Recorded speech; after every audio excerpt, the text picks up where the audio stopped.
Atetebugu 759 logements min ye école franco-arabe Kalifa Kassoge ye san kelen baaraw daminɛnen kɔfɛ denbaw y'u ka nisɔndiya yira ɲilansa min ye jardin d'enfant ye ani k'a daminɛ première année ka taa bila min ye 7e année na o tɔgɔsɛbɛn saraw ye 1000 ye kalo sara kɔni o ye 1500 ye école franco-arabe Kalifa Kassoge ale dayɛlɛkun ye aw ka denmisɛnw bɛ se ka faamuyali kɛ cogo min na diinɛ ale taabolo la diɲɛ ale kɛcogo la o de la sa école karamɔgɔ mafalenbaw b'u bolo arabukan ale ni tubabukan na min ye kalan kɛcogo ɲuman hukumu kɔnɔna na école franco-arabe Kalifa Kassoge u kɛlen don ka panneau solaire sigi ka jibondow fana sigi yaasa denmisɛnw bɛ se ka baara kɛ cogo min na yaasa k'aw denw tɔgɔ sɛbɛn sa a ye boli joona ka taa min ye yirimajɔ Atetebugu 759 logements olu ka suguni fitinin kɛrɛfɛla la ka taa denw tɔgɔ sɛbɛn école franco-arabe Kalifa Kassoge ale kɔnɔna na daw yɛlɛlen don don o don sɔgɔma ni maa min b'a fɛ ka kunnafoni ɲini walima ka se ka taa den tɔgɔ sɛbɛn sa nɛgɛjuru sira minnu bɛ u bolo o ye 91 22 73 50 89 44 38 88 74 02 93 95 walima 64 15 69 93 école franco-arabe Kalifa Kassoge ale ka laɲini aw ka denmisɛnw ka se ka kalan kɛ nanzarakan ani ka se k'u ka diinɛ dɔn ka diɲɛ fana k'o dayɛlɛlen to u ye a y'aw boli joona sabula plasiw olu ka dɔgɔ kosɛbɛ. La commission des agences de voyage du Mali informe l'ensemble des pèlerins que les inscriptions pour le Hajj 2026 sont ouvertes. Elle invite toute personne désirant accomplir le Hajj 2026 d'aller s'inscrire rapidement auprès de l'agence de voyage de son choix, en insistant sur le respect des procédures établies pour sécuriser le voyage et faciliter l'obtention des documents nécessaires. La clôture des enregistrements est fixée au 31 décembre 2025. Une date butoir à ne pas franchir pour tous ceux qui souhaitent accomplir ce 5e pilier de l'islam en Arabie Saoudite. Après le 31 décembre 2025, aucune inscription ne sera autorisée. La commission invite les fidèles musulmans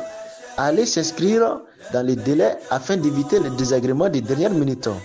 Elle rappelle que la réussite de cette organisation repose sur une anticipation des inscriptions, une meilleure coordination et une collaboration étroite entre les agences de voyage et les pèlerins.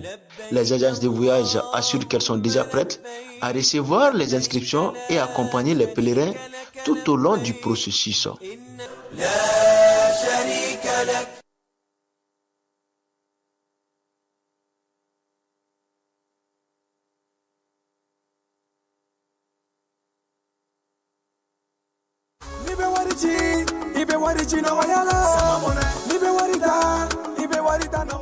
sama mɔnɛ bi maliyɛnw jɔrɔna ko n'u hamina ko dɔn o de la sama mɔnɛ ma fɛn fara a ka wari cili musakaw kan wa a ka nɔgɔn ni Mali wari ci siraw bɛɛ ye a ma da aw ma dɛ sama mɔnɛ bi dɔ fara aw de kunna wari kan ni wari bonisi ye awɔ ni wari bonisi ye kɔni aw ka sanni kɛ ni sama mɔnɛ application ye aw bɛ wari sɔrɔ aw ka compte bonisi la ka daminɛ crédit la abonnement télé fo ka taa se courant ni ji sarali ma aw bɛ bonisi sɔrɔ nin bɛɛ la n'a ka bonisi buguna dɔrɔn aw bɛ se k'a yɛlɛma aw ka sama mɔnɛ compte la ka sanni wɛrɛ kɛ n'a ye walima ka taa wari jɛ bɔ an ka lasigiden dɔ fɛ yen aw ye mɔnɛ bɔ aw yɛrɛ la a k'a si filɛ sisan ni sama mɔnɛ application téléchargeli ye Play Store walima App Store kan ka sɔrɔ k'aw tɔgɔ sɛbɛn ni sama mɔnɛ ye aw de kunna wari bɛ augmenter. sama mɔnɛ i yɛrɛ ta awɔ i yɛrɛ ta ni i yɛrɛ ta ye. L'autorité de protection des données à caractère personnel poursuit sa mission d'information et d'accompagnement des usagers. Cette fois-ci, c'est au cœur du grand marché de Bamako que l'APDP mène une vaste campagne de sensibilisation. L'objectif est clair, informer, sensibiliser et accompagner les commerçants et les entrepreneurs s'y trouvant dans l'accomplissement de leurs formalités déclaratives devant l'APDP. Au-delà de l'accompagnement, l'APDP assiste également les responsables de traitement dans le paiement des frais de dossier liés aux formalités déclaratives. Ces paiements au marché se font désormais de manière simple et sécurisée via la plateforme électronique Trésor Pay, le moyen de paiement sécurisé de l'État conformément à la vision de plusieurs autorités du pays. L'APDP tient à rassurer la population. Les missionnaires sont facilement identifiables grâce à leur gilet, leur badge avec un ordre de mission officiel. Tous les paiements se font exclusivement de manière électronique et donnent lieu à un reçu en bonne et due forme.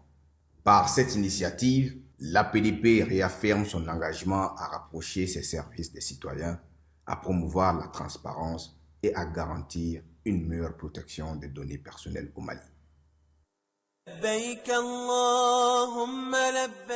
Agence Dunia Travel Service ako abibu nyamasegi folike ka nyesi aka sango hiji de umo au munu ye danaya takadaka au ka hiji labeni akechugo nyumana nan tara here la ka sigi here la dumunun kay berebereli kay nam mako be dien fenfena u ba bela jelen kanye donc ambu foku barkada directeur mi to ba no fe no e Amadou Maïgaye ajora joro la nyemo ya ko fenfen ajora joro la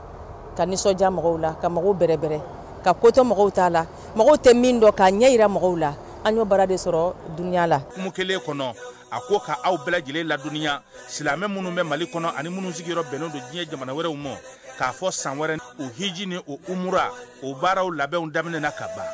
o mana aw munu ba fe ka hiji ke damu lakana ni basigi kono agence dunuya akeme ko fere bela jele tige ka hiji ke chugo nyuma kala on bela jele labe ka bla awnye minyi ka do shiro ni damu ye ka surunya aw ka bato ke yoro la dumuni laki ka sanuma obi tobe ka bla aw ka bolo ka sagana ka wati bela jele la dogotoro jolewon olu be aw no fe hiji ke yoro ani bato ke yoro wera bela jele la yoro be ani wati be baw bolo kuma do o ka busa ne de singa di agence Dunia Travel Service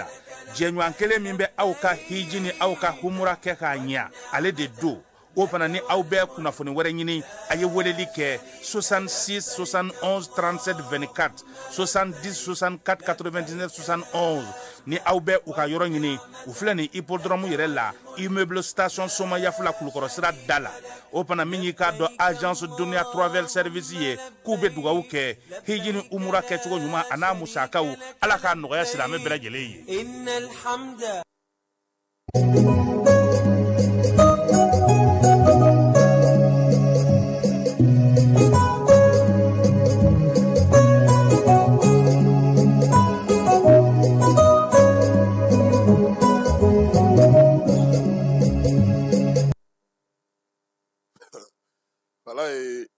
Ame anfleba na lameba bela jelen fo biye kari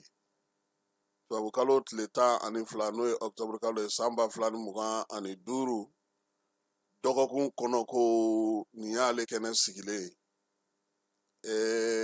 fala ko sogo la bonate bane anga farukolo nyeneje krengre la sinandula tan atonyama nyenama do ya wele falai uko kame kuluka keleke ambufo uka blasrali anuka hakli nyuma yala sema nibe kola chogo ni mawi wele ifana ko majate ambufo farukolo ngina jere so no ye a ministry soy ko bara obe sena falai aiwa angoni sigile no ka fle ni min borala ana la kali jamana donyi non de Mali bolonta munu ye Mali bolonta ere geleya ere wuli ka jo kak wuli ere de fédération kono bi yo to de ke na mugula sogo e dron kateme ka tuka barala eglu baby nga bolonta ngoni match amical tea falai mese ka fo match amical do mina Madagascar fana ka jamana fana kalale no coup d'état kera yo ambe maka kelen sa sura sure bu fe sura sure ban fana fe donc bi koni al na onye uluchi antna na kulu la parce que lu ga kuru etan kononto yi ambe tan durula na nga na ambe tan segi ambe tan segi donc an sega kulu la okoro ko bi bolonta mana ba peut-être kamana na do jormana na fara Algérie jormena na fara Maroc, Tunisie and Egypt fara finalu nani ngoni uga bio soro kaba jamana munu nga suru tagalla falai Côte d'Ivoire bola Sénégal bola ulu koni nga suru qualifier la kataka ani Ghana fana nga suru qualifier la kosebe kataka parce que Madagascar kɛtɔ ka dasili kɛ a bɛ gɛlɛya bi dɛ nka balontan no ko tɛ bali ka kɛ an ka jamana yɛrɛ kɔnɔ ta la sisan sa fala ye tajiko kuma in bɛ hali bi tajiko in an tɛna caman fɔ a la bi nka an ye lakɔlɔsili damadɔnin kɛ an b'a ɲini ɲɛmaaw fɛ u ka wuli k'u jɔ fala ye ne ye fɛn dɔw ye sigana la nka n nana ye k'a fɔ tiɲɛ yɛrɛ yɛrɛ yɛrɛ la a waleyaw bɛ sen na fala ye i ɲɛ b'a la maa minnu yɛrɛ bɛ yen k'u yamaruyalen ka taa taji ta ka na taji minnu yamaruya dilen don minnu ma n'u bɛ taa taji ta ka na olu dɔw u bɛ na ni taji ye u bɛ dɔ bila u ka station kɔnɔ u bɛ taa tɔ di maa wɛrɛw ma i n'a fɔ anw minnu bɛ buteli feereli ni sokɔnɔ feereli i ma sokɔnɔ feereli cayalen sa la a bɛ f'i ɲɛna de taa nin kin na nin yɔrɔ in na a bɛ ka feere an b'o fana fɔ an ka mɔgɔw ɲɛna kununko min kɛra pɔnze an da bɛna don a la bɛɛ lajɛlen y'a ye k'a fɔ tasuma ye tiɲɛni min kɛ fala ye parce que taji de taara a yɛrɛ sɔrɔ so kɔnɔ nka politiki ko ta sira fɛ an bɛ gɛlɛya min kɔnɔ bi an bɛ degun min kɔnɔ bi an bɛ sira min fɛ bi maa hakilima caman u bɛ ka faamuyali kɛ ko in na farafinnaka den caman u bɛ ka ko in jateminɛ an yɛrɛ fɛ yan fana maa caman y'a dɔn k'a fɔ fɛn min bɛ sen na okumu kɔnɔna na Cikɛnija a ye a ka video kunkurunin dɔ caman bi fala ye an ka o lamɛn. Bonjour, je suis Cikɛnija Fakoli. J'aimerais aujourd'hui m'exprimer sur la situation. Cette situation, elle nous rappelle 1958,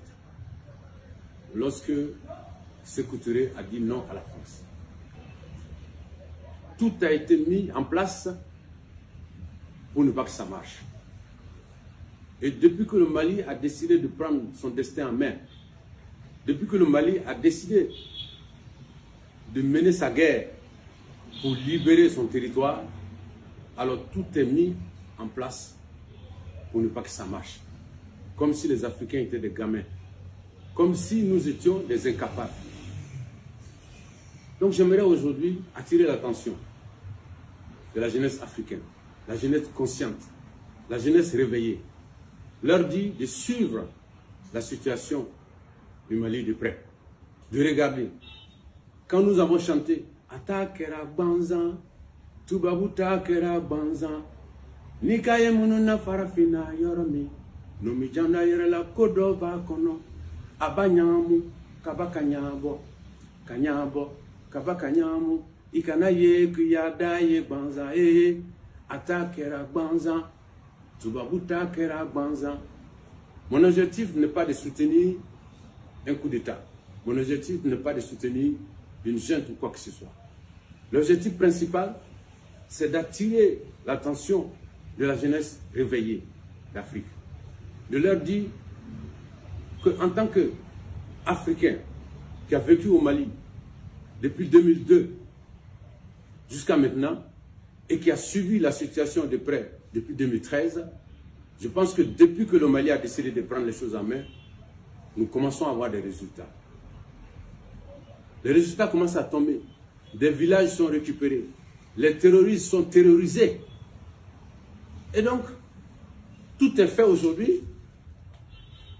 pour ne pas que ça marche. Et c'est ça la réalité. Donc c'était important pour moi de m'exprimer sur cette situation. Suivons le Mali, cette situation du Mali de près. C'est une résistance qui est en marche. Et tout sera fait pour ne pas que ça marche. Parce que si le Mali réussit, d'autres pays vont essayer d'avoir la vraie copie de l'indépendance. Parce que celle qu'on nous a donnée en 1960, c'est la photocopie. Rastafari, African Revolution. Ojineka mifo. Aw fala chikene ojineka de. Obo ojine de. Ama fo ka wale mando. Akala selila anaka famya la passé moko chama mani yoro infamu. Nga iya ka fo wati fala na nga sora suye se soro li damne nu ye bara damne iba ma nga mogo do da anga négocier marafa be ma mi mulo marafa be e bolo fala ni ya négocier to ko ni do de fanga ga dogo bi ame sramina négocier li apma be mogo chamanda nga n'ala sɔnna ma an na hakilila di a la don nataw kɔnɔna na nga an kɔni bɛ min dɔn bi armée kɛlen don ka taga sira min ta wala n y'a kuma f'i ɲɛna kunungo n bɛ segin a kan a bɛ se ka wagati ta dɛ nga zen an bɛna na nɔ bɔ mɔgɔw bɛna lafiya ni ala sɔnna a ma laɲini yɛrɛ yɛrɛ ye min ye ni wagati ninnu ka gɛlɛ tajikow bɛ yen fɛn wɛrɛw bɛ yen gɛlɛyaw bɛ yen u bɛ ka don ɲɔgɔn kɔnɔ mɛ an k'a bila an kunna dɔrɔn k'a fɔ wagati don an ka sɔn nin wagati in ko dɔw ma yaasa sini ni sinikɛnɛ bɛ se ka kɛ lafiya ye an bolo cogo min na hukumu kelen kɔnɔna na bi wulada in na fala ye min ye an ka ko in ye a kɔlɔlɔ tɛ ka boli mali yɛrɛ jamanadenw dɔrɔn kan han ɲɛ b'a la k'a fɔ ko min ye nin ko in ye fala ye maa caman bɛ yen bi u tun bɛ ka yɛlɛ k'a yira k'a fɔ ko a ka fisa an ka bi u yɛrɛ y'a ye k'a fɔ ko nin da man di maa si la e ye jagokɛla ye e ye sugulamɔgɔ ye e ye baarakɛla ye e ye denbayatigi ye e ye izinitigi ye fala ye ni taji tɛ yen nin kurantigɛ in fana senfɛ i yɛrɛ b'a dɔn k'a fɔ kuran ale bɔra ɛri 12 la sisan a kɛra ɛri 6 ye o ɛri 6 in fana yan a ka kan ka énergie directeur kura fo fala ye énergie directeur kura i b'a kalama ko an kan ka panneau solaire jɔ safokaw fɛ yen directeur kura min nana fala ye kabini a mana yɛrɛ fɔlɔ parce que président ka yɔrɔ la ale de tun bɛ panneau ko ninnu kunna pour que ka se k'o kow sigi sen kan nka bi u y'a ye k'a fɔ safo panneau baara bɛ ka taa sira min fɛ énergie yɛrɛ donna a kɔnɔ nka yan'ale ka na baara kun sigira k'a fɔ ko ka musaka min fɔ ko k'o sara ale sera ka sefa wari miliyari 19 bɔ a ka fala yuruguyurugu sira fɛ parce que a kun surfacturera ka da an ka mɔgɔw ma donc bi énergie donna safo kɔnɔ baara min na ko la an t'an dabila an yɛrɛ ɲɛ an ka dugawu kɛ a bɛna na dɔɔni dɔɔni ni ala sɔnna a ma tɔw fana parce que an ye nin de fɔ hali minisiri min bɛ kuranko kunna fala ye mɔgɔw ka 20 dilen an ko an bɛ min fɛ a ka don fɛn na fɛn min ni o bɛ mɔgɔw nafa n'a bɛ mɛn pano bɛ mɔgɔ fɛ bi fala ye o da tɛ kurantigɛ ko kuma na o da tɛ essence sanko kuma na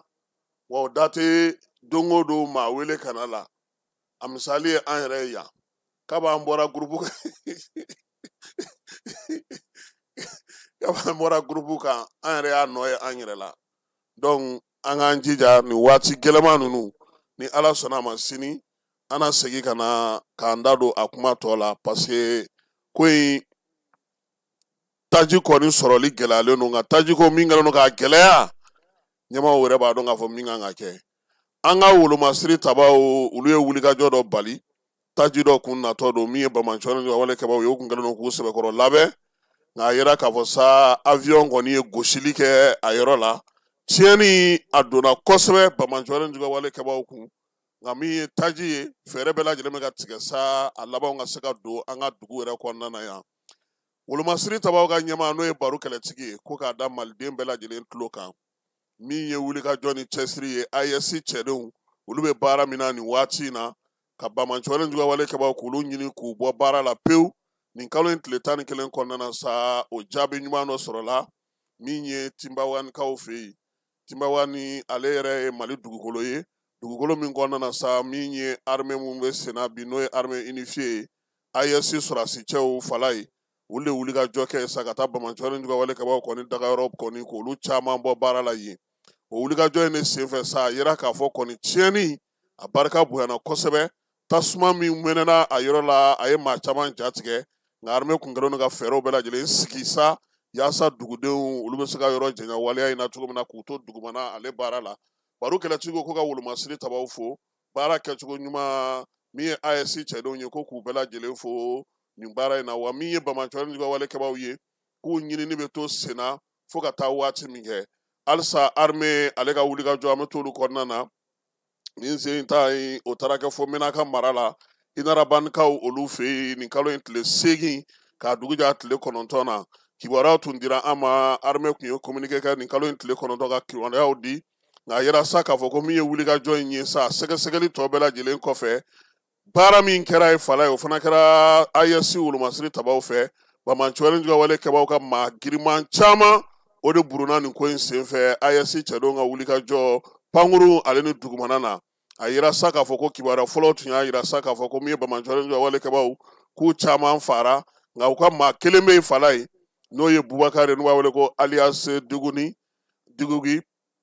demogi ale kɔni tora ko in senfɛ min ye groupe islamique ye maaw ye sa EGS maaw olu ka maa mafalen don an ka jamana yɛrɛ kɔnɔna yan a kelen ma to waleya in senfɛ Ismail Ould Habib Ould Shobib ale fana tun bɛ a la ka taa se Ahmed Ould Alwan Ould Shogib o fana bɛ a la ni maa ninnu bɛɛ lajɛlen tun ɲininen don kuma jan sabula u ye janw da yɔrɔ caman na u ye binkaliw kɛ yɔrɔ caman na hali kɔsa in na Menaka ale fasodenw ka tɔnjɛkulu min bɛ yen n'o y'u ka conseil société civile fala ye min ye demogi in ye ale de y'o da k'o kantigɛ armée yɛrɛ jan caman dara ɲɛ k'a daminɛ san 2019 fo kana se nin waati ma Menaka mara la min ye demogi in ye ale de tun b'o bɛɛ lajɛlen ɲɛfɛ a yira sa k'a fɔ a kɔni tora yɔrɔ min na a nɔfɛmaw u ka kɛlɛkɛminɛnw u ka fɛnw armée ye a bɛɛ lajɛlen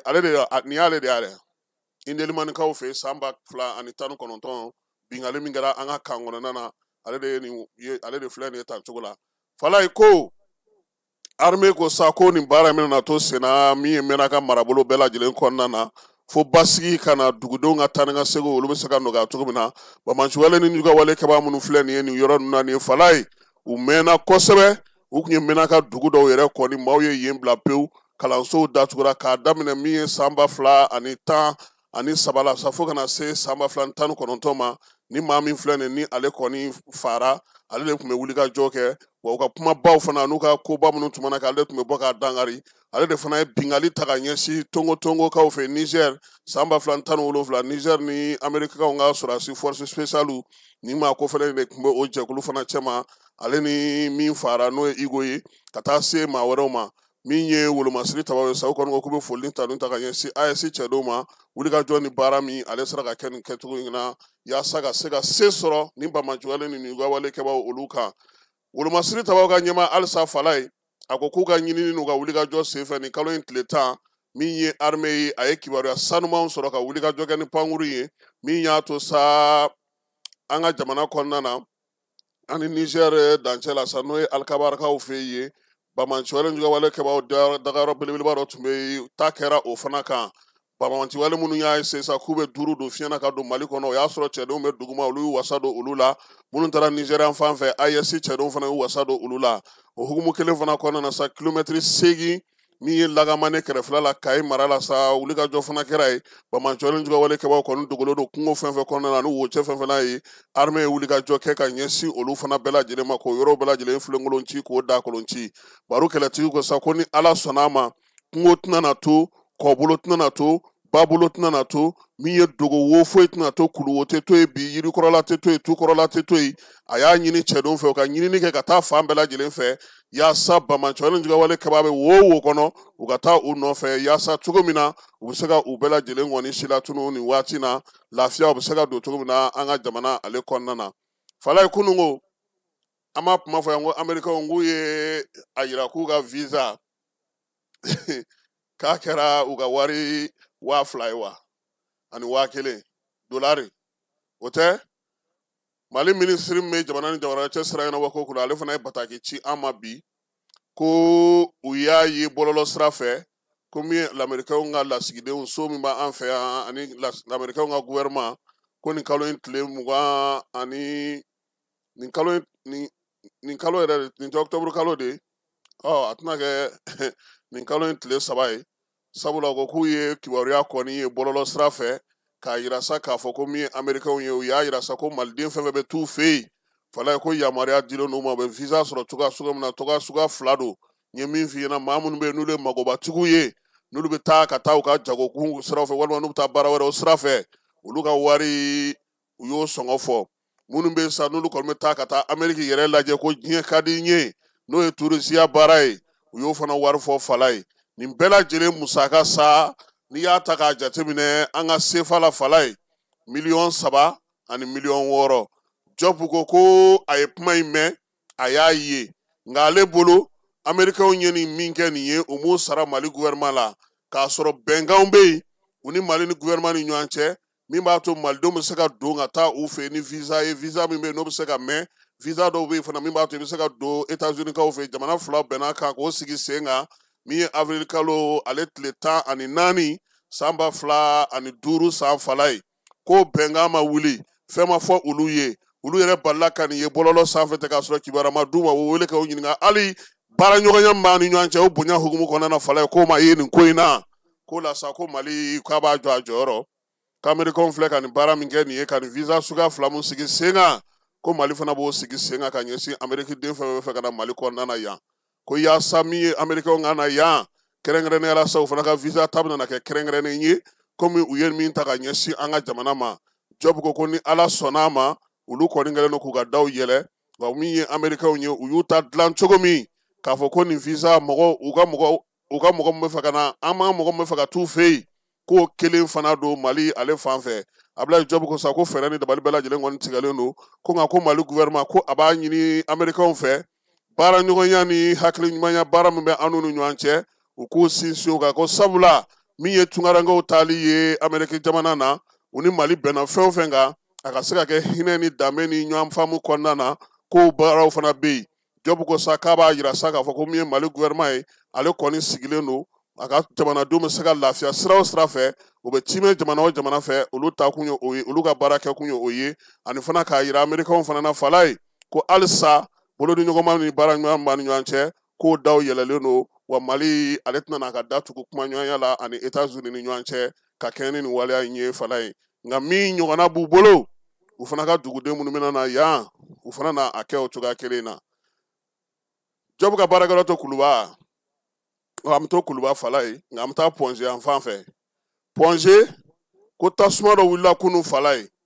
nin kalo in tile 11 waati min na maaw bɛ selifana labɛn na a yira k'a fɔ ko tasuma dɔ sina ka poyi ka balaw ka pum kɛ maaw yɛrɛ kun ko nin y'a daminɛlen ye sa o anw n'a ɲɔgɔn na o anw jiginna kulu fɛ cɛw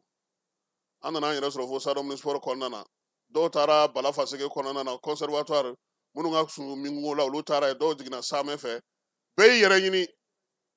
waati min na u taa anw minɛ k'anw jɔ fala o y'a sɔrɔ ne tun bɛ Segu sira kan ka ban ko ne ɲɛna ko min don k'o tɛ ko dɔ de kɛlen don ka taa essence bila kiosque dɔ kɔnɔ ye ani gazi o la sa waleya in kɛlen fala ye tasuma kɔni de balala ka mɛnɛ ka pi ka ci o kɛlen kɔfɛ sa u y'a ye k'a fɔ ko min ye a bɛ ka bɔ magasin min kɔnɔ fala ye u y'o jate minɛ o y'a sɔrɔ ko pompier mɔgɔw yɛrɛ tun bɛ sanfɛ u tun bɛ ka ji di Ponze ma waati min na waleya in bɛ ka kɛ donc u taara olu nɔfɛ olu nana ka na tasuma in k'a kunbɛn u mɛnna la kosɛbɛ nka u sera ka tasuma kɔni dafaga wa min ye énergie ye ale fana sina ka courant tigɛ a yɔrɔ bɛɛ lajɛlen na k'o yɛrɛ de fisara kosɛbɛ sabula a kasara ka dan sira la a kɛra o ye sabula butigini ni kiosque minnu bɛ fala ye u sɛbɛnnen don école de médecine na ani k'u sɛbɛn Ponze i b'a dɔn ko Ponze ni école de médecine bɛɛ lajɛlen olu bɛ kuntilenna kelen na fanfan in fɛ dɔgɔtɔrɔso donda dɔ in o fana bɛ yen o la sa maa min bɛ yen n'o ye sapeur pompier ka ɲɛmaa ye Bamakɔ kɔnɔna na n'o y'an yɛrɛ ka pɛtipɛtini ye Adama Jatigi Jara ale yɛrɛ taara kɛnɛ kan yen a selen kɛnɛ kan sa o y'a sɔrɔ tasuma kɔni kɛlɛ bɛ sen na a yɛrɛ y'i ka dulokiw bɔ k'i labɛn k'i ka sapeur pompier finiw don fala ye k'i k'a kan u kɔni y'a yira sa k'a fɔ ko kɔni k'a cɛ ni barika bonyana nka Adama y'a yira sa k'a fɔ ko min ye degun wɛrɛ ma ye a ko la maa ni ma to a la denyɛrɛnin dɔ npogotigi denmusomanin dɔ o kɔni o fariw jenina min ye hôpital Ponze directeur ye ale yɛrɛ ko sa k'u y'o ta ko fari jeni k'a ma juguya kosɛbɛ a ma se a ni ma min ye Adama Jatigi Jara ye colonel a ko taji de tun bɛ ka feere yɔrɔ in na ye fala ye tasuma o de taji minɛ o y'a sɔrɔ gazi fana b'a kɔnɔ gazi fana o fana cira a ko sa k'ulu ye nin fɔ mɔgɔw ɲɛna fala ye ko taji marayɔrɔ tɛ so ye taji marayɔrɔw de bɛ a la taji lasago yɔrɔw de bɛ yen k'u k'a jateminɛ sa maaw bɛ yɔrɔ sigida o sigida la fala ye u ka taji a matarafacogo n'a maracogo u k'olu jateminɛ min ye colonel Jara ye a ko fana ko a taara ɲɛda den fitinin kan kɛrɛnkɛrɛnnenya la min ye professeur Sumala Keyita ye n'ale ye Ponze directeur ye ale yɛrɛ y'a yira sa ko a ka jeniniw kɔni ma juguya dɔgɔtɔrɔso maaw y'a ta yɔrɔnin kelen ka furakɛliw k'a la ka sunɔgɔ furaw k'olu d'a ma min ye a ka joli ye olu bɛ k'a lajɛ u bɛ ka a ko bɛɛ lajɛlen sɛgɛsɛgɛ énergie maaw ko k'u fo ko sabula u ye wuli ka jɔ kɛ ka courant tigɛ joona yaasa ko in ka se ka dan sira la soldat de première classe Siri Marigo ale ka fasire nin ye ka bɔ Diriba maaw olu fɛ yen ani armée bɛ to ɲɔgɔn na hali bi Fala ye Kwakurukaw fɛ yen Wolomasiri tabaw opération dugukolo ko u taar'u cu ye min ye armée ka baara min bɛ ka se ka adamadenw ni lahinɛ min ye dɔgɔtɔrɔ minɛnw ye k'olu di ka furaw di ka balow di nin kalo in tile ta u taara Kwakurukaw fɛ yen baara in bɛɛ lajɛlen sa u ka ɲɛmaa min bɛ yen n'o ye poste de commandement interarmée min bɛ sigilen n'o yɔrɔ la sa n'o ye bolofara 4nan ye ale de ye nin ŋaniya in sigi sen kan ka taa sa Wolomasiri tabaw tɔgɔ la u ni dugudenw ka sigi ka masala kungo min b'u la ani degun min b'u la k'o ɲininkali kɛ ka balo k'olu d'u ma dugudenw ka se k'u yɛrɛ ni lahinɛ n'o ye fɔlɔ min ye furakɛli minnu bɛ yen k'olu fana k'o sigi sen kan Kwakurukaw ko nin diyar'u ye kosɛbɛ bozodugu don han awɔ Kwakuru kɔni bila dugu ti Kwakuru ye dɛ u ka sɔrɔdasi ɲɛmaa min tun bɛ n'o ye Ibrahim Goyita ye a ko nin ŋɔni nin ye laada de armée bolo dugu o dugu bɛ yen n'olu kɔni bɔlɔ donnen n'o ye Fala ye u bɛ nin kɛ k'olu dugudenw k'olu ni lahinɛ yaasa u ni dugudenw bɛ se ka baara kɛ cogo min na ka ɲɛ Kwakurukaw yɛrɛ ye foli ni tanu ta ka ɲɛsin armée ma nka u ye ne ka kuma de fɔ dɛ Fala ye k'u ka mɛn yen dɔɔni maa mana armée yi ka yɔrɔ i b'a fɔ k'a ka mɛn yen koyi min ye maire ye n'o ye Gali Kaka Kondo ye ale yɛrɛ y'a ka bonyamasegin kɛ u ye kosɛbɛ k'u fo k'u waleɲuman dɔn a ka dugudenw bɛɛ lajɛlen tɔgɔ la a ko Wolomasiri tabaw k'u bɛ dugu kɔnɔ yen han nka a ka d'u ye halisa dɔ de ka fara a kan u bɛ basigi ni lafiya la na kuma tɛ sumanw tigɛ waati min selen filɛ nin ye u bɛna na o nɔgɔya olu bolo kosɛbɛ wa u na kisi bamanjɔlen juguya walekɛbaw ma halisa armée ka wulikajɔ kɔnɔna na Fala ye n'an bɔra Kwakuru an bɛna an yɛrɛ sɔrɔ fo Tumutu sira la Bamara Mawudekaw fɛ cercle kurani yen fana poste de commandement min bɛ yen sa n'o o bɛ Sabati Kone bolo ale n'a ka cɛdenw fana taara yen nin kalo in tile ta o tɛ juma tɛmɛnen ye wa opération dugukolo ko ale kelen don bolofara 4nan o hukumu kɔnɔna na olu fana taara sa ka taa balo k'olu di min ye furaw ye k'u di dugudenw yɛrɛ miirinaw ye min ye k'o ɲininkali kɛ yaasa bɛn ni kelenya cɛfɔ ni kanbɛn ni baara ɲɔgɔnya ɲuman bɛ se ka don cogo min na o ni dugudenw cɛ waleya in bɛ tali kɛ o la min ye Bamara Mawudekaw ye Fala ye olu ko nin diyar'olu ye koyi olu yɛrɛ ka armée y'u cɛ la o ye hakilisigi ni basigiba ye wa balo min fana farala kan a nana na waati la sabula sumanw bɛɛ lajɛlen ma tigɛ ka ban fɔlɔ ka jiginɛw kɔnɔna sɔrɔ o baaraw fana bɛ sɛnɛw bolo u fana ye ɲininiw kɛ ka laɲiniw kɛ sa min ye armée ye Fala ye dɔ ka fara a fanga kan u yɛrɛ fɛ yen basigi ni lafiya ale bɛ se ka na cogo min na yaasa olu yɛrɛ n'u ka dugudenw bɛ se ka u ka baaraw kɛ cogo min na nin ye an ka kuma kun fɔlɔ ye an bɛ taa fa fɛ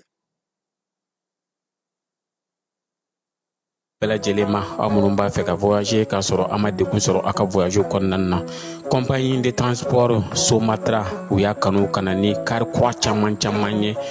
kari minnu dilanna norme kɔnɔna na aw ka lafiya kama a suspension wo a climatisation a siège wo n'i ye kari jɔlen ye foyi tɛ jigin kɔnɔ i bɛ se ka don a kɔnɔna na cogo min na Somatra e ka kari Somatra ne ka kari Somatra anw ka kari o hukumu kɔnɔna na kari ninnu bɛ sira ta don ko don Bamako Segu San Moti Kucala ka taa se Sikaso ma Keɲeba Kita u ma ɲina Yoro di Sahel maaw kɔ ka taa se Kolokani Jijeni fo ka taa se Bɛnma ma Somatra fiɲɛ foroko Somatra ka wuli hɛrɛ la ka se hɛrɛ la ayiwa client Fala ye ko Mali gouvernement ministre so min bɛ kalanko kunna ale y'a yira sa k'a fɔ ko Faransi ka tariku kalanni min tun bɛ kɛ an ka kilasi 9nan na k'o bɔra a ma min ye Mohamed Jara n'an b'a wele ko Momo de Paris ale hakilina dɔ sɔrɔ o la an ka jɛ ka o lamɛn.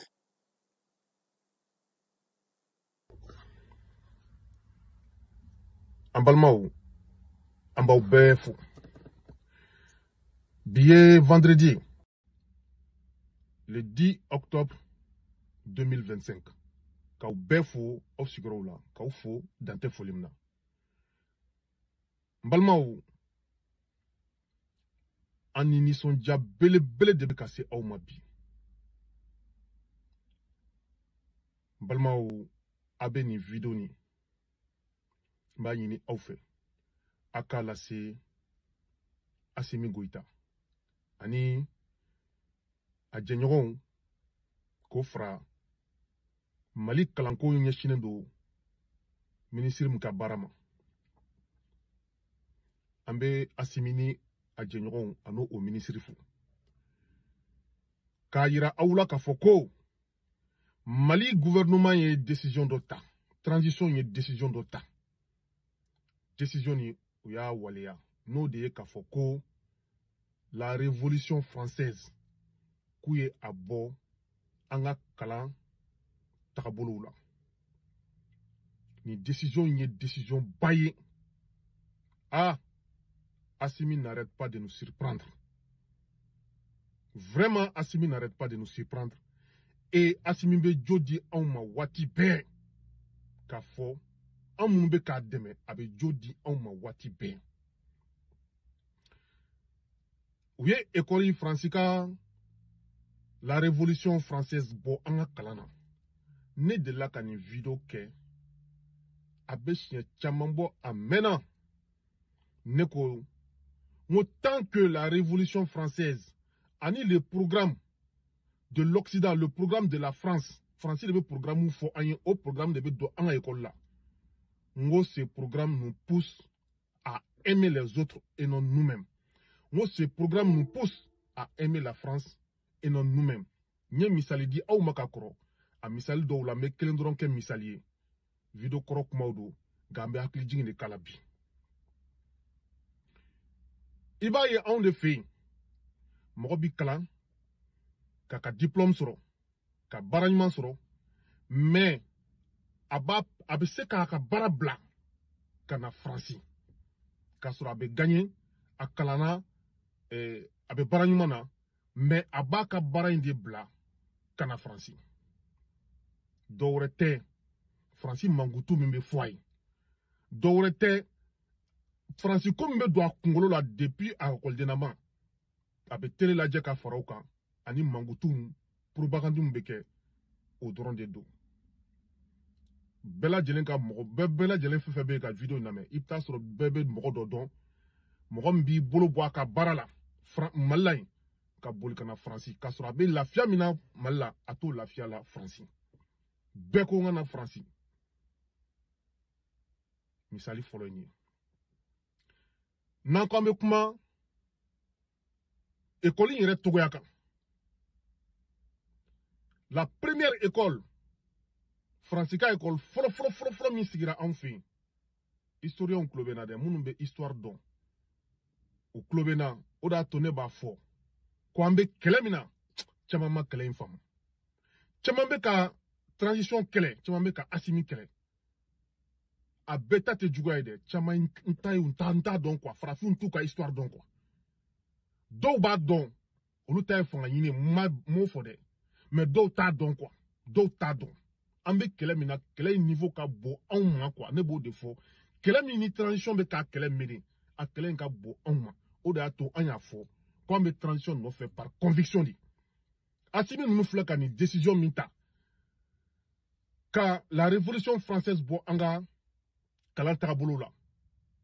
u nana sɔrɔ anw bɛ kɛlɛ in na donc an ka tugu Assimi ninnu kɔ wajibi de don parce que an ka conviction à moins que ni conviction tɛ anw na. Entre parenthèses. Pour continuer, école sori a fɔlɔ min créé la Faransi ka école so fɔlɔ min créé la an fɛ yen farafinna woroduguyanfanw fɛ ka taa a école so dayɛlɛla Sénégal de en 1817 san 1817 école so fɔlɔ min créé la Faransi fɛ a bɛ Saint-Louis en 1817. École so in créé la ni hakilina jumɛn ye u tun bɛ école so in yɛrɛ wele fɔlɔ école coloniale école so in tɔgɔ de tun y'o ye aw kɔni b'a dɔn hali tɔgɔ in yɛrɛ gansan a kan k'an jatigɛ ni colonisation fɔra esclavage fɔra fan o fan a kan ka farafinden jatigɛ de parce que ko minnu bɔra a kɔnɔ école so in tɔgɔ de tun ye école coloniale nka u nana école so tɔgɔ yɛlɛma farafinden caman kelen ka colonisation kɔrɔ dɔn u ye école so tɔgɔ yɛlɛma k'a fɔ ko école des otages ka tila ka bɔ école des otages la ka na école so in tɔgɔ kɛ dabri.com ko u b'a fɔ cogoya min na école so in Sénégal ali chini abeta recherche ke école so inka wa école so ni uya daile akunkunye ka munu be école de munu mena kono nga demseni munu mena kono ka kalanke tobu muku kala a kalan kun d'abord dron ka fo ku ban kala ka kandela nous apprendre à parler que le français oda to bi ali chini au complexe be on ni mo gombe to kan faudra ngo intellectuel ni mo gombe français fo kanya dron ango ko non ko ni tigi nyogonte. Voilà d'où vient la source du problème. Ensuite, Francis gouvernement Francis jamana nyamoro à l'époque où y a mo folo min bla kana mo kala farafin don kala fiman kala anga demsenu kala à l'époque o ko so konna la mo folo min nana kala na nous ka jamana yɛrɛ a autorisé ka abla jamana togola kana kalanke école maître folo il s'appelle Jeanne d'Arc. Jeanne d'Arc de blala Francis gouvernement fait kakana kalanke anga mo kun farafina anaku fana mission ni foray tout kala français folie la bi ibanga école dondi ou be kalan ou be français fiena mais ou tese ka foy bailema ou tese ka foy fo wa ni français histoire d'am ni yana ou be français histoire donc atme français ka wallahi nte ka kuma fo ka dia ne be français a beni ala de tche on be fano kala français kanto malla nana anaya kuma fo français dewnye mun retra école la ou be mun re kala na ba fi ku ta kalama a beni ala de tche nkelenteon. Donc école soni colonisation de do quoi en temps yere ye kala in kono quoi avant français bemba abe olu de majamu ka français de majamu ka français ka histoire de yira on yere ka histoire be on to don ibe mali école den kalani abe français histoire la ta de A à Z ka be fiena mais ayere ka propre histoire atado odato ala eneni capitaine Ibrahim Nyayira nyona domina nyemu foyena mwa mango capitaine Ibrahim ika bara folo kanga ke muye école so programme yelama ika adapté Burkina Faso ka réalité la ni asimi nana kananga école so yelama ka adapté en réalité la on ba fo asimi ambe fo wa jamana histoire de bena doye asimi flega bara minkeni historien Klobena Alsa. Frafina présent Chamaya Famu. Chaman Kunya Fokubena école programme yelema. On est Francis Carla Nyona. Parce que Francis, au cas palais présidentiel qu'on a là, au cas où cellule d'or de Sigakono, le fait, cellule d'or de Sigakono, cellule France-Afrique. Cellule France-Afrique, au lieu de B Francis, ka programme, ka bedi en man, ka Afrique Ngo Yanabo, au cellule France-Afrique kono, mala. Ani frafina jamana tola yende anga école programme be boy kadam na 1960 kana bla bilane be ka kumani awe dom en 2015 frafina présent mi fara ka tof présent la kadam ne mugonga ta bla mugon sabala kadafi ya laban oyay munu masa munu propro la munu masoro ka fara nu e bolla ou be nu o chapera na fo Charles Taylor nu na fo Laurent Gbagbo ale kunya fo kabena bon français fala akala ka fo kabena école programme yelema ni bébé Laurent Gbagbo kele kuna comme ale be bolamba le tafo mais frafina présent chama ou fa kumbora ni asimi fleka waliam ke frafina présent chama fora ni waliala parce que ni français langue mina on ka boy en fait français ka école programme be en fait ni a boy en fait non il français ka influencer to binde dinya kono ou teso ama donc présent chama fora haklina intalila. Mais Assimi Flekana dit Malima, Mbalmao, il faut donner à César ce qui appartient à César. Faut y te jouer à beau. N'ta donc on y a bien informé. Mais m'ba donc, n'te fait jamana donc kabwa kala ou be karsa toro pour que akana seka résultat kaka fangala. Anga sekana. Ibe blala faso de la. Note Assimi te. Mbalmao, vidéo kana janya koson. Ambe abla note fin chama kumen kono ka fo bi une décision ka. Fin chama asimi fin bado de boy. Ah, me balne la ka fo ko mo chama mi se kan boy de. Me balna de. Asimi fin bado de boy. kan foli ba kan ka lase Asimi ma o de y'a to an y'a fɔ k'an bɛ Asimi kɔ anw dalen b'a la n'a changera don min na aw bɛna ne fɔlɔ de sigilen yan ka kɛ première ligne na contre Asimi mais an b'a dɔn k'a fɔ ko Asimi ta a bɛ ko min na a bɛ k'i nin de di jamana ma a prévu dɔ filɛ nin ye jamana président tɔw dɛsɛra ko min na Asimi y'a kɛ nin ye colonisation juru dɔ de an kunkolo la Asimi y'o tigɛ Asimi an b'i fo mon général e ye chance de farafinna ma e ye chance de Mali ma e min bɛ k'i nin di n'i jɛɲɔgɔnw an y'a dɔn aw ye a ka di n ye n ka caman fɔ école coloniale in kan mais wagati tɛ se ka n permettre mais n b'aw bila aw ka taa recherche kɛ aw bɛ ne wele ka fɛn fɔ ne yɛrɛ ma mun fɔ aw ɲɛna. Ayiwa Momo an b'i fo an bɛ segin ka na Bamakɔ yan APDP ale ni jɛkulu kɛrɛnkɛrɛnnen bɛ n'o sigilen don Bamakɔ Mali suguko kunna n'a bɛ fɔ ma ko autorité de protection de régulation des marchés publics olu y'u bolo di ɲɔgɔn ma fala ye olu ni ɲɔgɔnma in bɛ tali kɛ mun na sa i b'a dɔn k'a fɔ maa tɔgɔla sɛbɛn kɔni bɛ yɔrɔ yɔrɔ APDP bɛ taa don o womisɛnw kɔnɔna na ye baara in sa n'o ye tɛgɛnɔbila baara in ye ale kɔni kɛra APDP jabala la min ye APDP ɲɛmaaba yɛrɛ professeur Mahamudu Samaseku ale tun bɛ yen min ye jɛkulu in ye sa n'o ye ARMDS in ye ale ɲɛmaaba fana ye n'o ye docteur Alassane Ba ye u y'a yira sa k'a fɔ ko nin bolodi ɲɔgɔnma in kɔni bɛna sɔn nɔgɔya don u ni ɲɔgɔn cɛ jɛkulu fila in jɛra sa ka baaraw kɛ ɲɔgɔn fɛ yaasa tilennenya ni jɛlenya bɛ se ka na cogo min na marché public ale hukumu kɔnɔna na mara kɛcogo ɲuman ale ni baarakɛlaw ka hakɛw la kɔlɔsili maaw tɔgɔla sɛbɛnw ko se k'olu la kɔlɔsi sugubulon ale nasiraw fɛ bɛnkan in ye tali kɛ o la sɛbɛn min tɛgɛnɔbilalen filɛ nin ye o b'a yira sa k'a fɔ ko APDP ni olu u na jɛ ka fɛɛrɛ ni dabaliw sigi sen kan yaasa sugubulon fɛn fɛn bɛ sigi an ka jamana kɔnɔ maa maa tɔgɔla sɛbɛn bɛna na don a la a bɛɛ lajɛlen ka lakɔlɔsi ɲan faamuyali ni kalansenw bɛna sigi sen kan yaasa maa maa bɛ yen sa n'o ye kɛnyɛrɛye tigilamaw ye n'olu kɔni bɛ baara ninnu kɛ kɛrɛnkɛrɛnnenya la a sariyaw la bato cogo ɲuman ka kɛ ni maaw tɔgɔla sɛbɛnw la kɔlɔsili ye sugubulon kɔnɔna na u bɛna baara k'o la u na to fana ka hakilila falenw kɛ waati dɔw kɔnɔna kalansenw senfɛ kalansen minnu bɛna jɛ k'o kɛ ɲɔgɔn fɛ jɛkulu fila in bɛɛ lajɛlen ka tɔnɔ bɛ min na baara in kɔni kɛra sa faamuyaba kɔnɔna na ale ni bolodi ɲɔgɔnma ba kɔnɔna na min bɛna to sa min ye APDP ye ale ni ARMDS u se cogo min na ka nin ko in to sen na yaasa a ka nɔbɔ baara kɛcogo ɲuman o ka sigi sen kan an ka jamana ale kɔnɔna na seko ni dɔnko ta nasira fɛ fala ye tumutu misiriba n'o ye Jingare Bɛri ye ale munna bi min ye munni baara in ye sa a daminɛna kabini sɔgɔmada kanɲɛ 7 waati masɔn minnu bɛ tumutukaw fɛ olu kɔni nana sa anw tɔw anw ye bɔgɔ nɔɔni duguma ka u ye bɔgɔ nɔɔni ka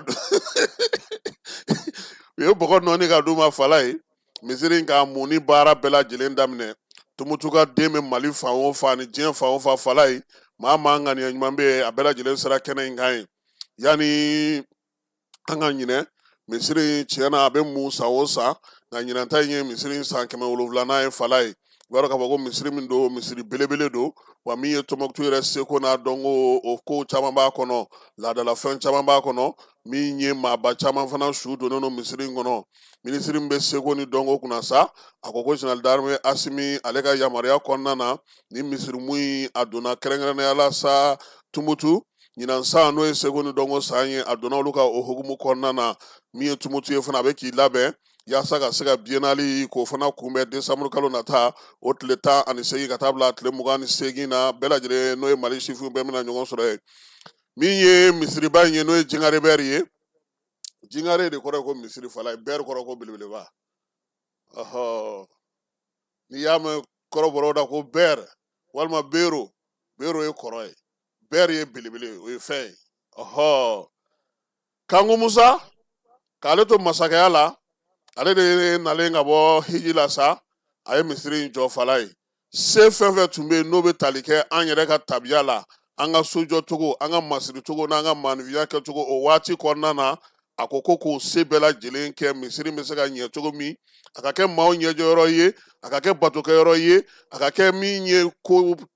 caman bɛ yen silamɛw ka ko caman bɛ yen o ka se ka kɛ aw ɲɛnabɔyɔrɔ ye san 700 min sɔrɔlen fana filɛ nin ye UNESCO i b'a dɔn k'a fɔ ko diɲɛ kɔnɔna na fana ale fana ka baara bɛnnen don o ma olu fana ka maaw tun bɛ kɛnɛ kan ye ka fara minisiri Mahamudu Dafe kan n'an bɔra Tumutu an bɛ taa Sikaso Sikasokaw fɛ yen sa kununko min ye tirandi balafɔn ye ale kɔnɔntɔn o kun cɛra fala ye i b'a dɔn k'a fɔ ko jamana saba de tun ye ɲɔgɔn sɔrɔ ye Mali Burkina ani Côte d'Ivoire min ye Niger ye ale tun ye jamana welele ka na kɛnɛ kan baaraw kuncɛli la sa min ye ministre Mamou Dafe ale ka directeur de cabinet par intérim n'o ye Saliya Male ye ale ni Sikaso gouverneur olu kɔni ye Kurumokarili baara in kɛ Kurumokarili fala ye hakiliba a waleya ba sa maa kun sigilen don ka min kɔnɔ kosɛbɛ o ye jɔyɔrɔko ye jɔyɔrɔko ta sanfɛla la sa a yera k'a fɔ jɔnjɔn kɔni e ko a ma to Mali kɔnɔ wa jɛkulu min bɛ yen ni a bɛ fɔ ma ko groupe danbe ale kɔni kɛra fɔlɔ ye fala ye Lamisa Bangali tɔgɔla jɔnjɔn o dira ale ma sefa wari 1,500,000 1,500,000 maa min dar'o kan o ye Burukinakaw ka bolomakote ye fala ye bolomakote maa ninnu bɛ bala fɔ ye olu ta kɛra 1,000,000 ye groupe jeli ka bɔ Laginɛkaw fɛ yen 150,000 o dira olu ma 750,000 o la sa jɔnjɔn kɛrɛnkɛrɛnnen jamana min nana kɛnɛ kan n'ale welela ka na invité d'honneur o dira min ye Nigerkaw ma fala ye 80,000 o dira jɛkulu bɛ fɛn fɛn sen yera ɲɔgɔn da in na o dira olu bɛɛ lajɛlen kelen kelen ma an b'a fɔ sa ko min ye baara ye a kun cɛra n'Ala sɔnna a ma Famara sini ale nana ka na se ka na dɔ fɔ an ɲɛna ko la yaasa bɛɛ lajɛlen bɛ se ka faamuyali k'a la cogo min na n'a jaw n'a jɔnjɔnw n'a kumakanw bɛɛ lajɛlen sini sɔgɔma an na o d'aw ma tournoi IFOA a bɛ ka s'a kuncɛyɔrɔ la fala ye min ye kunungo ye Mali ale ni Gambie ye ɲɔgɔn sɔrɔ fala ye a ma tulo tigɛ dɛ 2-2 an ka denmisɛnninw bɔko 3 la u ye se sɔrɔ siɲɛ 2 wa u ye 2 bin kɛ siɲɛ 2 fala ye min ye Guinée Bissau ye ale ye Liberia min kun éliminelen don ale y'o minɛ ka 4-0 k'o la fala ye o b'a jira sa ko Mali ale ni Guinée Bissau olu de kɔni bɛ taa demi-finale la Guinée Bissau ka kuru ye 7 ye bɔko 3 la a ye se sɔrɔ siɲɛ 2 a ye 2 bin 1 kɛ ani Mali y'o kɛ ɲɔgɔn fɛ Mali ye 2nan ye kuru 5 bɔko 3 la sa seko 1 a ye Liberia bugɔ 6-0 min ye ani Gambie ani Guinée Bissau kɛra 1-1 ye Gambie kuru 4 ale bɛ taa so Liberia fana bɛ taa so bisa min ye Senegal ka groupe kɔnɔna na Senegal ka groupe o baara fana bɛ ka kɛ bi n'o ye ndolantan labanw ye jaabi mana sɔrɔ la sini sɔgɔma an na o da maaw tulo kan seko ni dɔnko an b'o t'o la min ye Umu Sangare ale ko sa ko iyo jeli an t'o lamɛn yanni an ka don kɔkan kibaruyaw la.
Fala ye ana tila ka Umu sɔrɔ babu ban waati an bɔra actualité internationale ale kɔnɔna na tuma min na min ye Wasolo Sorofo Kɔnɛ ye la diva an n'a na ɲɔgɔn sɔrɔ Tebun ni ale ye Algérie jamanakuntigi ye ko jɔrɔna bɛ Algérie la ko Israël kɛlen don ka kɔngɔn fa k'i labɛn Algérie kama fala ye min ye Algérie jamanakuntigi ye n'o ye Abdelmajid Tebun ye a ko segana bɛ olu la jɔrɔna bɛ u la ko min ye Israël ye k'a kɛlen don ka bombardement dɔ labɛn ka ɲɛsin Algérie ma koyi ko ale kɔni bɛ nin fɔ k'a kɛkun tɛ ko k'a fɔ ko maaw k'aw jatigɛ ko nka ko min ye Algérie Tel Aviv ye bi fala ye ko bɛn tile tɛ yen kosɛbɛ nga ale kɔni bɔra nin ko in kalama a b'a fɔ sa diɲɛ bɛɛ k'a dɔn k'a fɔ ko min ye olu kɔni min ye Israɛl ye a b'a fɛ k'olu bombarder baara in u y'a kibaruyaw sɔrɔ nka u b'a fɔ sa yaasa u ka dugudenw maaw k'a dɔn k'a fɔ ko min ye Gaza n'o ye Palestine ko in ye ko o de y'a kun ye ko ye Algérie kɔni bɔra ka nin kuma in fɔ a ka jamanakuntigi k'olu kɔni sirannen don fala ye Madagascar kaw fɛ yen kabini dɔgɔkun daminɛ in na sɛkili sabasiri tun bɛ yen Génération Z maaw olu kun wulila k'u jɔ u ka premier ministre tun y'a ɲini u fɛ sa k'u ka basigi ni lafiya ko o lana nka fala a ma ɲɛ min kɔ a kɛra fangajaso ye koyi jamanakuntigi ale yɛrɛ kun tununa kɛlɛ kɔnɔ pewu nka min ye bi ye sa a bɔra ka bataki kɛ koyi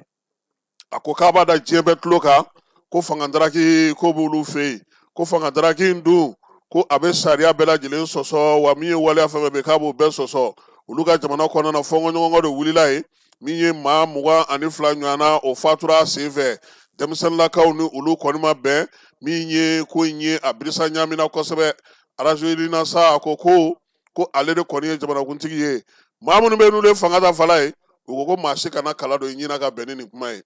ko min ye jamanakuntigi kɔrɔ don ko maa si kana lamɛn sabula yanni fanga yɛrɛ ka darakili baara ka kɛ sɔrɔdasiw tun ye welemalema dilan sa k'a fɔ ko jamanadenw bɔra ka wulikajɔ min kɛ nin ye k'u ka fara u kan ko k'u dɛmɛ o baara la yaasa jamanakuntigi n'o ye André Rajoelina ale bɛ se ka bɔ fanga la cogo min na sa Gazakaw fɛ yen fala ye ko bɛn bɛ ka na dɔɔni dɔɔni min ye maa minnu bɛ sa n'olu seginna kɛlɛ ninnu na min ye Gazakaw yɛrɛ ko sa k'u bɛna yafa ta ka ɲɛsin olu ma nka maa bɛ yen k'o ye maa fa kɛ fala ye k'olu ka bɔ ko kan'u bila sariya ka bolo kan k'u tɛ se ka jɛ olu kɔ k'u tɛ se ka yafa olu ma cogoya si la min ye jɛrɛ kɛrɛnkɛrɛnnen ye o kan ka sigi sen kan Egyptekaw fɛ Sharm el Sheikh min ye jɛrɛ in ye sa ɲɛmaya bɛna kɛ maa min bolo o ye Egypte président ye n'o ye Abdel Fattah al-Sisi ye ani Donald Trump jamana 20 o ɲɛmaw bɛɛ lajɛlen kan ka taa kɛnɛ kan kɛlɛba Palestine ale ni Israel ni ɲɔgɔn cɛ fala ye k'a kɛ kun ye o ye Emmanuel Macron ale ni Antonio Guterres ani Marc Corneau u bɛɛ lajɛlen kan ka ye jɛrɛ in kɛnɛ kan o hukumu kɔnɔna sa Egyptekaw kɔni kɛlen don k'u ka maramafɛn bɛɛ lajɛlen bɔ sankolo ni dugumana fiɲɛ ni nɛnɛ ni ja ni fɛnw ko k'a bɛɛ lajɛlen ko Trump ko yɔrɔ in ka lakɔlɔsi dɛ fala ye min ye Sharm el Sheikh fana kɔnɔna ye u y'a yira sa ko yen kɔni ko kabini kunnasini ko fala ye baarabaw daminɛna ye maa caman y'a yira sa k'a fɔ ko bɛnkan min sɔrɔtɔ filɛ nin ye k'o ka kɛ hɛrɛ ye yaasa min ye Palestine ye a bɛ se ka sigi a ka Palestine la cogo min fala ye ko sɛbɛnw caman bɛ bi bi na mun b'a yira sa ko arabu jamana caman u bɛ ka taa sujuru bi Israel ye dɛ ko hali n'o y'a sɔrɔ u kɔni kun y'a kɛlɛ ka kɛ ni Gaza ko kɛlɛ ye n'o ye Palestine ko kɛlɛ ye ko bi k'u bɛ ka bɛnkanw ɲini yaasa cogo min na u ni Palestine u ni Israel bɛ se ka baara kɛ ɲɔgɔn fɛ cogo min na yaasa u bɛ ka kisi cogo min na min ye bamajɔlen jugu wale kɛwa olu ka kɔlɔlɔ olu ma Israel yɛrɛ kɔnɔna na sa Israel ministre b'u ka wolomasiri tabaw kunna a ko bɛn min sɔrɔlen filɛ nin ye ko bɛn in ko bɛna n'a to sa ko olu ni Hamas maaw u k'u bolo di ɲɔgɔn ma sa dogo yɔrɔ min ni wojugu minnu bɛ yen k'olu bɛɛ lajɛlen filɛ ngolonci k'o da kolonci fɛn fɛn bɛ yen n'o ye bamaji wale katigɛlɛnw ye k'olu ka yɔrɔw bɛɛ lajɛlen baara yɔrɔw bɛɛ lajɛlen kari nka ko min ka d'a ye a ka kɛ diɲɛ seleke naani ka yamaruya kɔnɔna na yaasa a fɔnkɔɲɔgɔnkɔ bɛ se ka dɔgɔya cogo min na halisa Iran olu ka jamana ni jamana cɛ sira ɲɛnabɔ minisiri ko a ka di olu fana ye bɛn ni kelenya ka sigi nka min ye lamɛrikɛn jamana ye a bɛ ka min fɔ olu ka nucléaire ko la olu tɛna jɛn n'o ye bi Iran ko sa ko ale kɔni labɛnnen don kuma la nka a ta bɛnnen tɛ fiyewu k'a fɔ ko a ka nucléaire ko dilanni bɛ dabila ko a tɛna jɛn ni o ye fala ye kɛlɛ baden ale ni ɲɔgɔn fa o de bɛ Pakistan ale ni Afghanistan ni ɲɔgɔn cɛ min ye Pakistan sa ale kɔni Afghanistan kaw jalaki k'a yira sa k'a fɔ k'u y'a to yen ko maaw ka taa kɛlɛ kɛ olu ka dugukolo kan o y'a sa min ye Pakistan Kabulkaw ye n'o ye Afganw ye olu fana y'a yira sa k'a fɔ ko min ye Pakistan kɔni ye ko drone ni fɛnw b'a bolo k'a bɛ ka wuli ka jɔ kɛ n'o ye Pakistan kɔni y'a yira sa k'a fɔ ko yɔrɔ 19 o b'o dancɛw sigi olu ni Afghanistan ni ɲɔgɔn cɛ ko bibi na k'olu kɛlen don ka t'u labɛn ye ko yaasa bamajɔlen jugu wale kɛbaw u kana y'u ka dugukolo kan Pakistankaw yɛrɛ y'a yira sa k'a fɔ k'olu kɔni kɛlɛ ninnu senfɛ u ka sɔrɔdasi 23 ale n'u ka kɛlɛkɛla n'o ye Afghanistan ka kɛlɛkɛlaw ye maa 200 k'olu tora kɛlɛ ninnu senfɛ fɔnkɔɲɔgɔnkɔ min bɛ jamana fila ni ɲɔgɔn cɛ minisiri min bɛ pakistankaw fɛ sa ale kɔni y'a yira sa k'a fɔ ko halisa ko muguci bɛ yen muguci min bɛ ka bɔ afganw fan fɛ ka ɲɛsin olu ma ko wa k'u bɛna n'u jɔ u jɔyɔrɔ la sabula k'u tɛna se ka jɛn ni nin ye jakartakaw fɛ yen olu y'a yira sa k'a fɔ waati in na sa ko dugudenw kɔni bɔlen don kosɛbɛ ka palestine jukɔrɔma dondoli k'o baaraw kɛ yen u y'a yira sa ko nin waleya in jagoyalen don olu ma sabula silamɛ dugu min don bi u tɛ se k'a to yen a ka cɔngɔ bɛɛ min sɔrɔla n'u bɛna taa baara kɛ sarimasekaw fɛ fala ye k'a ka kɛ jɛlenya ni tilennenya ye a kana taa kɛ bɛn ye dala fɔli la ten k'a kɛ sɛbɛn ta ka taa ten iran ale ni pakistan olu y'a yira sa k'a fɔ k'u bɛ a ɲini sa min ye u fanfɛ bolo jamanaw bɛɛ ni kelenya bɛ se ka sinsin cogo min olu y'u bolo di ɲɔgɔn ma u ni pakistan bɛna o baaraw olu daminɛ min ye Ukraine jamanakuntigi ye n'o ye Zelensky ye ale ni Donald Trump kumana nɛgɛjuru sira fɛ a ko ko ayiwa aw filɛ ka bɛn min sɔrɔ Gaza ye nin ye ko ɲɔgɔnna ka d'ale yɛrɛ ye han o tuma kɛlɛkɛminɛn ni wari minnu bɛ ka d'ale ma olu a tɛna baara kɛ n'olu ye tuguni yan kalata fala ye o de tun bɛ yen bi kɛrɛnkɛrɛnnen la Kamerunkaw olu fɛ yen maa 8,8 o de welelen don sa olu ka taa kala ta jamanakuntigi yɛrɛ n'o ye Paul Biya ye a n'a furumuso san 92 ale taara ka kalata baaraw kɛ bi u ka jamana kɔnɔna sa sanfɛla ni dugumana bɛɛ lajɛlen datugulen maa ti don maa ti bɔ fo ka taa se kalata in ale kuncɛli ma Côte d'Ivoirekaw fɛ yen fɔnkɔɲɔgɔnkɔ belebeleba wulila maa minnu bɛ yen sa n'a fɔra k'olu senbɔra kalata la olu kanubaw n'u lafasabaw maa 200 ɲɔgɔnna k'u y'o de minɛ polisilakaw Abidjan kɔnɔna ka kɛ ni waleya ye waleya minnu kɔni n'o tun ye ban bolo da Madagascarkaw ka jamana furancɛla fanga min bɛ ka sigi yen ko maa si kana jamanakuntigi lamɛn ko sabula ko kisɛ tɛ a ka jaba la fala ye nin ye kibaruyaw ye minnu bɛ dan sigi an ka bi wuladana kibaruyaw la nka Umu Sangare an n'o kɛ k'an ka kɛnɛ ɲama fifa a k'an bɛn sini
Ali jamana tem mara ni make sabari bagaye de